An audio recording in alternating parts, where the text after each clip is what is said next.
Meus irmãos e minhas irmãs, vamos passar então a meditação da palavra do Senhor nessa noite.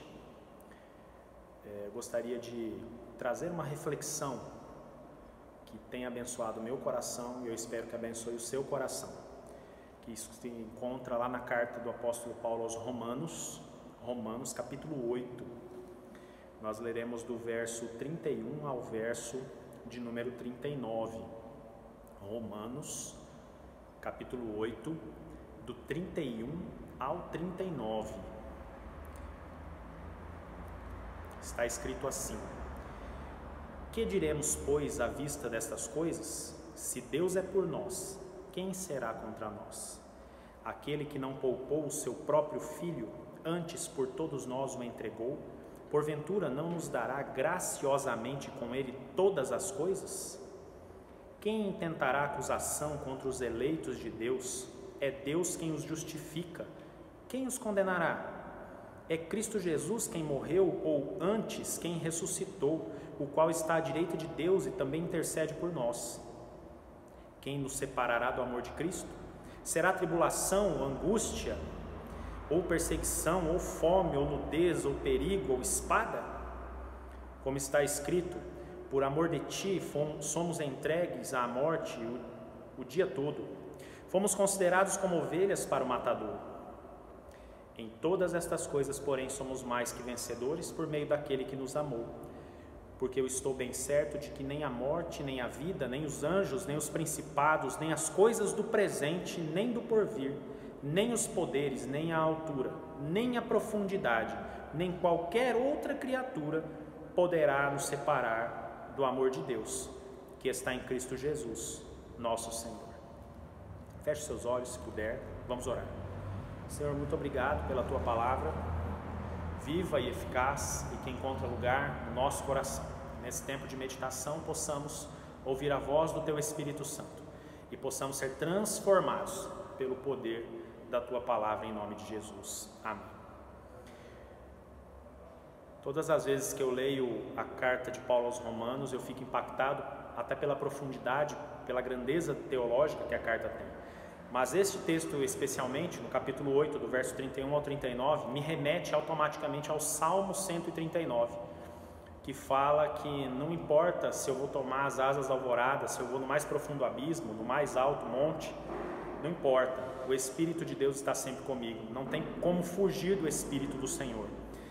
Me reporta este salmo porque a ideia que eu tenho de que não há situação, seja a mais caótica que for, por exemplo, a que estamos vivendo, que estamos com medo, estamos com dificuldades, e aí eu gostaria de fazer um acréscimo nesse verso aqui, se eu puder fazer isso, na verdade. Quem nos separará do amor de Cristo? Será a tribulação?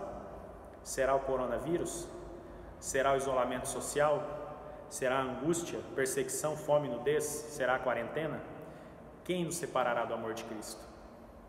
E aí eu gostaria de trazer aqui a reflexão da importância que é confiar e ter a certeza de que Deus segue no controle de todas as coisas. É claro que quando nós passamos por momentos de muita instabilidade e insegurança, a tendência é que muitas vezes, infelizmente, a nossa fé ou a nossa própria carne, que às vezes milita muito fortemente contra o Espírito, faz com que a nossa fé seja abalada. E isso faz parte porque nós somos seres humanos, homens e mulheres falhos, cheios de defeito, cheios de imperfeições. Eu gostaria, por exemplo, de abrir um parênteses aqui. Muitas vezes a gente fala sobre a questão do pecado. Nossa, isso é pecado, aquilo é pecado. A palavra pecado no Novo Testamento, na língua grega, é hamartia, e é uma palavra feminina. Então a ideia de hamartia é a ideia de falha. Então quando eu falho, né, nós traduzimos para quando eu peco. Isso fica pesado, porque muitas pessoas estão até se sentindo pecadores e pecadoras, nesse tempo de isolamento social, de dificuldades, onde estão duvidando do cuidado de Deus, onde estão muitas vezes duvidando do amor de Deus. Mas que Deus é esse que diz nos amar e permite com que tantas pessoas acabem vindo a óbito em função de um vírus, de uma pandemia generalizada, e que não se encontra cura? Eu disse na abertura desse culto que nós precisamos ter humildade de entender que no mundo teremos aflições mesmo. E como diz aqui o verso de número 36, como está escrito: Por amor de ti somos entregues à morte todo dia. Fomos considerados como ovelhas para o matador. Tá certo? E aí a beleza do texto do apóstolo Paulo vem no verso 37 dizendo: em todas estas coisas, porém, somos mais que vencedores por meio daquele que nos amou. E aí aqui, a temática dessa meditação hoje é a temática da fé. Se eu não tiver fé suficiente para entender que apesar de eu ser entregue como ovelha para o matador todos os dias, que apesar de eu passar por dificuldades e situações adversas todos os dias, mesmo assim, sou mais que vencedor, se eu não conseguir assimilar isso dentro da minha mente, no meu intelecto e dentro do meu coração, eu não vou conseguir seguir o texto que diz que ele está bem certo, que não tem morte, não tem vida. Esse texto é muito paradoxal, por quê? Porque ele traz a ideia de que não importa a condição, não importa a situação, não importa se eu estou vivo ou se eu vou morrer, não importa se eu estou passando por um período de muita prosperidade e bênção, saúde, não é? Muita alegria, ou se eu estou passando por um momento de muita dificuldade, privação, provação, enfermidade, tristeza profunda. Não importa, porque não é nem morte nem vida, nem anjo, nem principado ou potestade, nem altura nem profundidade, não importa. O fato é que o apóstolo Paulo traz a ideia de que nada destas coisas poderá nos separar do amor de Deus. A pergunta que eu faço aqui para nossa reflexão talvez seja interessante, que eu e você levemos essa pergunta para, durante a semana, pensar nela. Será que eu tenho condições de entender e aceitar isso que o apóstolo Paulo está trazendo nesse texto? Ou será que eu só estou interessado nas bênçãos, só estou interessado na parte boa, na saúde, na alegria? Eu me lembro sempre de um casamento que eu fui convidado para ir, e é numa igreja que não vem ao caso dizer o nome, mas vocês vão imaginar qual é. Na hora dos votos, quais são os votos tradicionais? Fulano, eu te prometo ser fiel e te amar, na alegria e na tristeza, na saúde e na doença, não é? Na prosperidade e na privação, até que a morte nos separe. Esse é o voto natural, normal dos casamentos que nós vamos. Esse casamento que eu fui, o ministro lá, o pastor, que se chamava de pastor, não sei se ele era, disse o seguinte: olha, como vocês são crentes, crente não tem tristeza, não tem privação, não tem enfermidade, crente tem vitória. Então os votos serão: fulano de tal, eu prometo ser fiel e te amar na alegria e na alegria, na saúde e na saúde, na prosperidade e na prosperidade, até que a morte nos separe. Essa é uma deturpação da realidade, é uma alienação terrível e é um engano absurdo. Nós não podemos cair nesse engano, incorrer nesse erro, porque de fato o próprio Senhor nos ensinou que no mundo teríamos aflições, mas que teríamos que ter bom ânimo porque Ele venceu. Gostaria de te lembrar, já que daqui a pouco teremos ministração da Santa Ceia, que Jesus venceu sim, mas antes de vencer ressuscitando, Ele precisou passar pela morte e morte na cruz do Calvário. E aí às vezes nós gostamos de pular a etapa do sacrifício, da morte na cruz e ir direto para a ressurreição, para a bênção, para a vitória.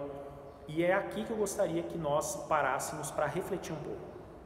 Eu estou falando muito desse período de isolamento, porque eu sei que tem muitas pessoas passando por dificuldades. Eu tenho conversado, por exemplo, com alguns colegas, e um amigo muito especial que eu tenho, que é psicólogo, é teólogo, que estuda mestrado em teologia, que é de uma igreja batista lá no Rio Grande do Sul. E ele tem me dito que as pessoas têm procurado de maneira virtual, online, né? Tem que ser online, não tem jeito, ele não pode atender no consultório, ele está atendendo online.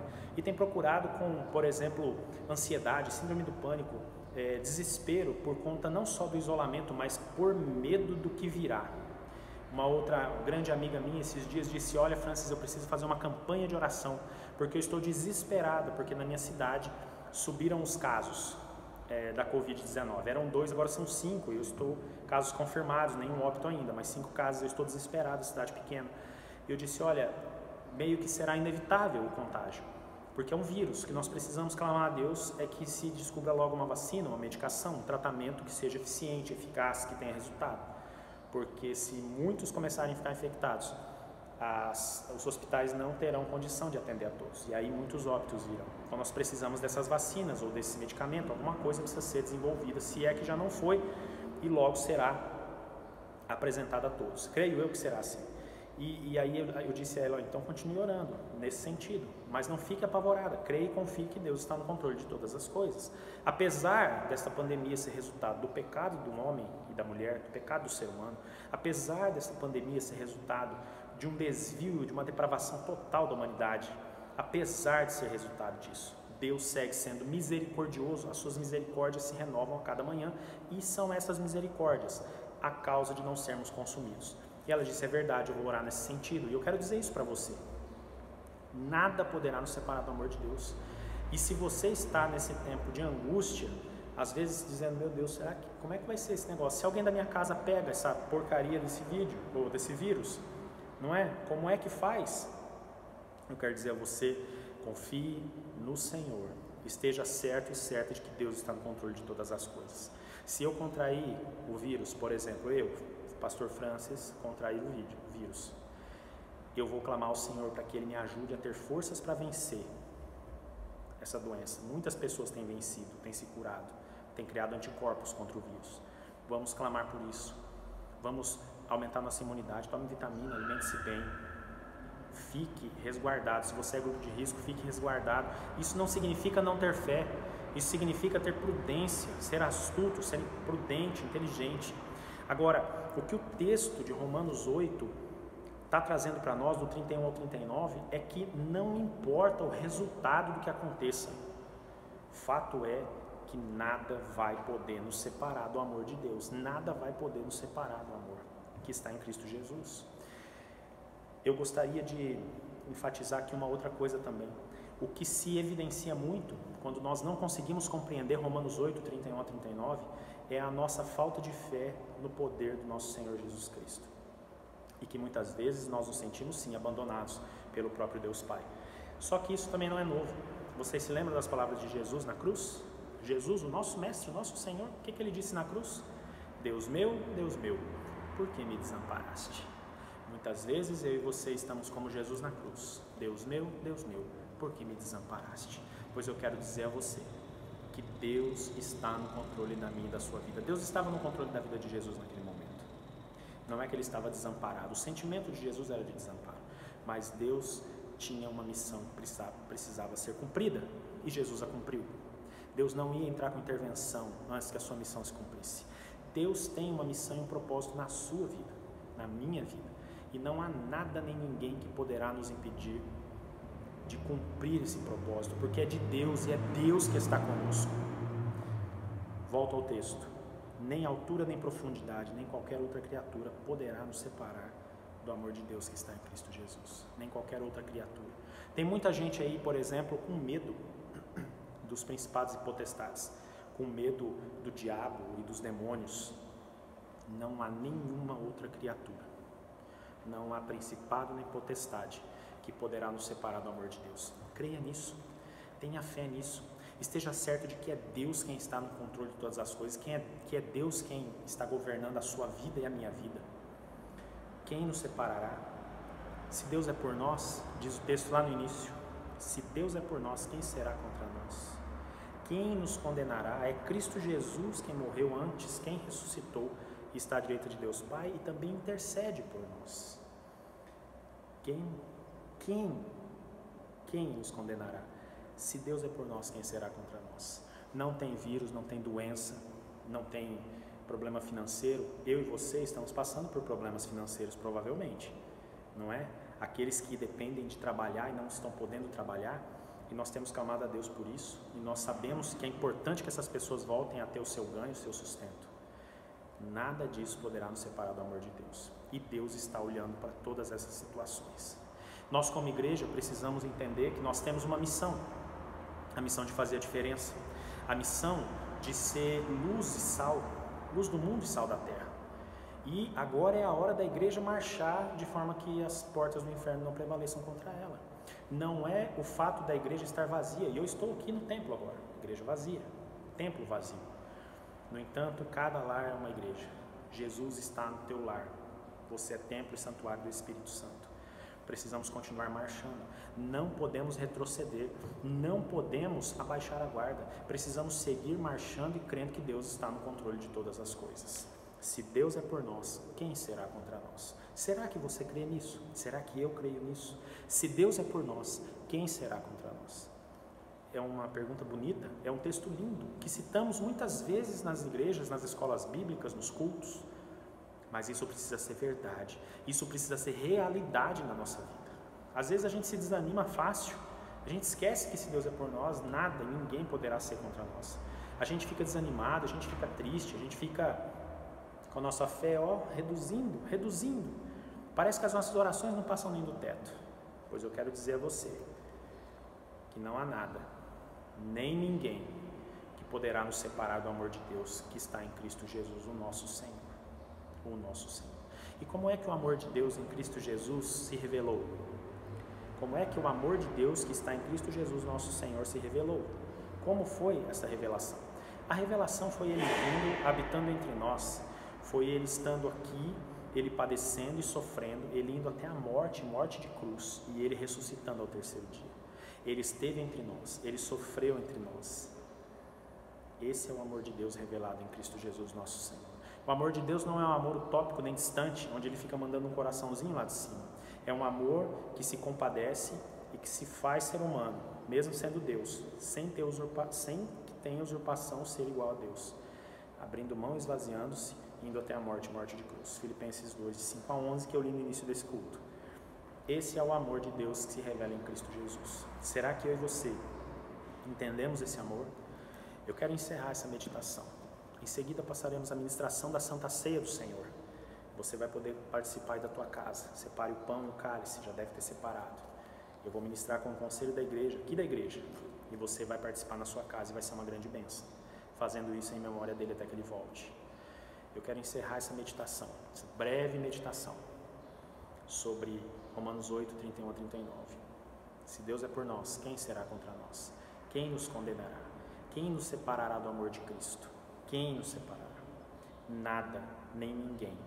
Mesmo que todos os dias sejamos entregues como ovelhas para o matador, Deus segue sendo Deus. Não tem altura, não tem profundidade, não tem principado, não tem anjo, não tem criatura nenhuma, nem coisa do presente, nem do porvir, que poderá nos separar do amor de Deus que está em Cristo Jesus. Que você creia nisso, que essa palavra seja uma bênção na sua vida, que você seja profundamente impactado pela verdade da palavra de Deus, que a sua família seja abençoada e que o Espírito Santo de Deus queime no seu coração, de forma que quem nos separará do amor de Deus? De forma que, se Deus é por nós, quem será contra nós? De forma que, quem nos condenará? Porque estamos diante do reino e do reinado do Cordeiro Santo que tira o pecado do mundo, diante do reino de Jesus Cristo, o nosso Senhor e Salvador. Que Ele te abençoe, que Ele abençoe a sua família, em nome de Jesus. Que eu e você sejamos impactados pelo poder do Espírito e transformados pela palavra de Deus essa noite, em nome de Jesus. Eu queria orar encerrando esse tempo de meditação, porque em seguida passaremos à mesa do Senhor, a mesa da graça e a mesa que inclui. Feche seus olhos se você puder. Obrigado, Senhor, pelo poder da Tua palavra. Obrigado porque quem nos separará do Seu amor? Obrigado porque se o Senhor é por nós, quem será contra nós? Quem nos condenará? Não há nada que poderá nos separar do Teu amor. O amor de Deus que está em Cristo Jesus, nosso Senhor. Continua falando ao nosso coração. Transforma as nossas vidas para a honra e glória do Teu nome. Em nome de Jesus. Amém. Que Deus te abençoe, que Deus abençoe a sua família, que você seja poderosamente abençoado pelo nosso Senhor Jesus, hoje, ao longo dessa semana e todos os dias da sua vida. Vamos à mesa do Senhor, então.